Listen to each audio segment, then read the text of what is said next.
All right, everybody. What are we in? What day Climate Week are we in? Is the buzz, are we moving from the buzzy kind of like nervousness into more of are we in the groove of Climate Week? Are we in the groove yet? Yeah, more or less? I'm in the groove. I'm starting to feel the groove. Um, I'm Dave Fortson. I'm on the board of directors of Blockchain times Climate, BXC. We're the presenter and co-host of this event along with GBBC, who will be joining us shortly to introduce themselves. I'm also the Chief Growth Officer at Regen Network and have been a part of the blockchain climate community through Loa Labs and Regen for quite some time. So super honored to be here and work with the GBBC team, who's just been outstanding in helping put this together. And the GBBC team, where are you? GBBC team, can we just raise hands right away? Really, if you all see the GBBC team, make sure you give them big high fives because they've been crushing it for the past 2 days. 2 days of events, of big events, is no small task. All right, I want to get a sense. How far have we traveled? I want to see who thinks they've traveled the furthest. Ooh, I got one in the corner. Yes. Seattle. Okay, fine. We'll see. Pair. Oslo. Okay. Oslo. All right, what? Japan, all right. You're competing. Singapore, man, all right. I suck at geography. Where? Ibiza? Oh, man. What are you doing here? All right, text. Where? New Zealand, wow. That's all right. I'm bad at geography. Who won? Okay, thank you. That's why I'm not a geographer. Awesome. I traveled from Santa Barbara, California. West Coast is the best coast. No offense, y'all. But New York is arguably the greatest city in the world. I am very grateful to be here. Super fun. So I want to take a moment. Some of you probably know each other, but I don't do church as much anymore. But when I did, I went to church all the time. My favorite part is when we just turned and introduced ourselves to each other. So if you could just do a quick introduction to your neighbor, somebody you don't know. Say hello. Say hello. There we go. New connections, new friends. All right. Let's bring your attention back.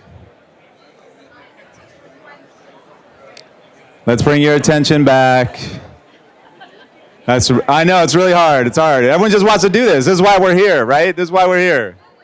Yeah. Shh. All right.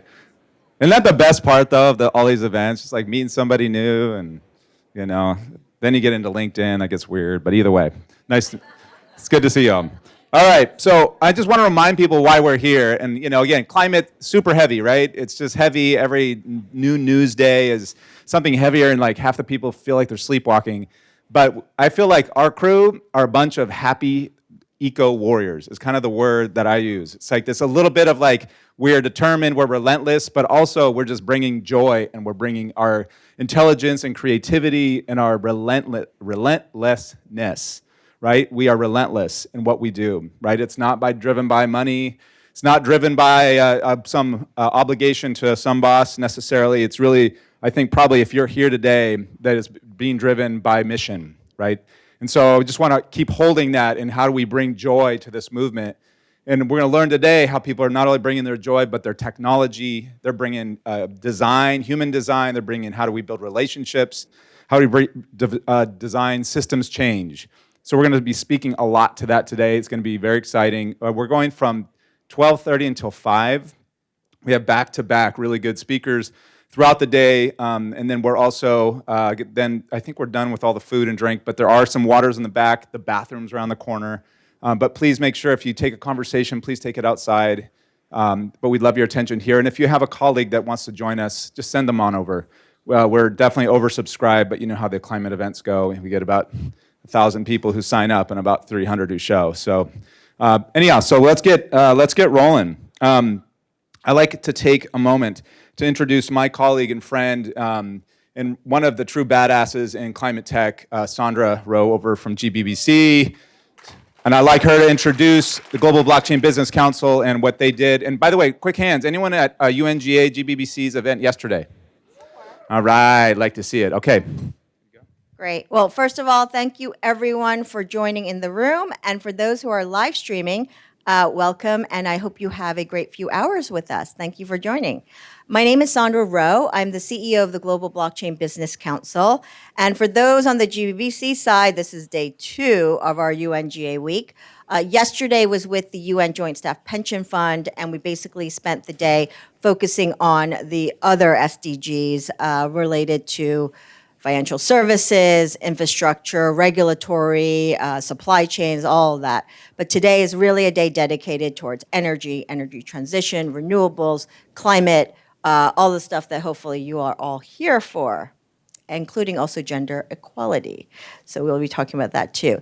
GBBC, for those who are not familiar, we're the largest blockchain and digital asset nonprofit association with more than 500 institutional members across 117 jurisdictions and disciplines. We have 301 ambassadors who help us around the world. Our members help us around the world. Our community helps us around the world to do what we do. And climate is one of our biggest challenges and passions. So we are here to make sure that we advance that forward. Let's do it with positivity. It's about collaboration, and it's daunting, but we can do it if we do bit by bit together.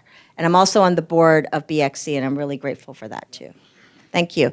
Now, over to a wonderful co-host, but also someone I've known for quite a while. Yorke Rhodes is a Microsoft strategist and founder, really, of blockchain at Microsoft. He is also on the board of the Enterprise Ethereum Alliance. He wears many different hats. He has a course over at NYU, and I think some of the NYU class students are here. Give a shout out. Yay for NYU. Students are in the room. We love that. This is intergenerational, people. So, Yorke, over to you to say a few words.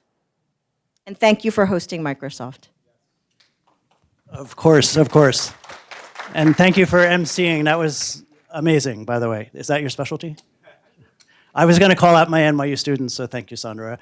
As Sandra said, I go way back with a lot of people in this room. So I will make my comments very brief. I am talking later in detail about the work that I've been doing in blockchain at Microsoft, and also in the blockchain work that I've been doing specifically in cloud supply chain. I'll talk about that later, so it's a plug for my later session. But I think one of the comments that I sort of come away with when we're talking about deep subjects like climate change, sustainability, ESG, forced labor, human trafficking, is if I'm a technology optimist, and I think we have to be technology optimists and think systemically, to your point, about how do you actually solve these solutions, looking at them as a full system in the world and the ecology that we live in, and how do we bring technology to bear to try to close the loop on these systems. And that's really the core challenge of any of these large problem spaces. So the work I'm doing in supply chain currently is actually focused on forced labor regulation compliance, which is a net new thing, which is actually very good. And I'm going to say 2 minutes about that. Hopefully this will solve some of the humanitarian issues in supply chains where there's a lot of forced labor. But it also lays the foundation for Scope 3 emissions attribution. Because all of the same factories and participants in an upstream supply chain, whether it's LVMH's supply chain or Microsoft's supply chain or Tesla's or VW's or anybody else's supply chain, 60+% of emissions is actually coming from Scope 3. That is the upstream supply chain. So when you solve this problem that we're solving currently, which is providing guarantees of avoidance of forced labor in upstream supply chains, we are looking at the entire same constituent bodies as is providing our 60% of our emissions. And so it's a really interesting opportunity to solve both at the same time, slightly different technical approaches, but the fact that we're going to identify and touch and hopefully not break global trade in the process, this is a pretty interesting overlap. And so as we work on this work at Microsoft, This is like our asterisks, right? If we're solving forced labor, we actually have a real opportunity to layer on emissions attribution in a way that we can't do it today because we don't know who the parties are. So last data point, this work is actually sponsored, the key stakeholders for the forced labor work, as you might imagine, at Microsoft. We have a group under Brad Smith, who's the president, called Tech for Fundamental Rights, run by Teresa Hudson, who's over in our UN office, as well as Brad, entertaining dignitaries this week. And that's one sponsor. We also have, because it's a regulatory trade compliance issue, we have the Trade Compliance organization as another key sponsor, and then all the supply chains at Microsoft. And there's multiple supply chains at Microsoft, from building construction sites to house data centers, that obviously has a lot of issues in it, to building devices like Xbox and Surfaces, to building cloud hardware that goes into these data centers. So all of that is part of the work that we're doing in forced labor, which again also hits all of the emissions categories as well. So a lot of, when you're thinking about this, you want to think about this being a massive problem. The data point that I'll talk about later is we're talking about tens of millions of individual entities with different beneficial ownership, and we have no idea who they are. But we have to do attribution according to the new regulations coming out of Europe, and we have to do guarantees against forced labor from both US and Europe. So that's all I'll say. It's a big problem, but we should be technology optimists. Whenever somebody says AI is horrible, think about all the good that AI can do, right, in this category, as well as blockchain, et cetera, et cetera. So thank you very much and welcome, and I will hand it over to our speaker. Right, everyone, thank you so much, Yorke, Rhodes, and Microsoft hosting us in this beautiful building. So just a quick preface before I introduce our first speaker. I looked up real quickly of what are SDGs? This is going to be anchoring much of our discussion here around the intersection of technology, blockchain, climate, and sustainable development goals. So the 2030 Agenda for Sustainable Development, adopted by all United Nations members in 2015, created 17 World Sustainable Development Goals. They were created with the aim of peace and prosperity for people and the planet. They were aimed for peace and prosperity for people and the planet. Love that, right? While tracking climate change and working to preserve oceans and forests, the SDGs highlight the connections between the environmental, social, and economic aspects of sustainable development. Sustainability is at the center of the SDGs. So if you think about that, right, there's a human function here, right? There's a reminding us that being at peace and being able to coexist together is intricately linked to the health of our planet, right? So it's not just about protecting a tree. It's about protecting the communities and figuring out how we can all get along in order to address climate change and coexist on this planet, right? Our lack of ability to coexist has created so many problems. Right? Every war that we're having right now is creating new environmental catastrophes, human catastrophes, and whatnot. So when we're talking today, hold that space, right? We're not just talking about nature separate from humans. We are nature, we are together, and our ability to coexist and work together is going to anchor much of the next 20 years of working in climate.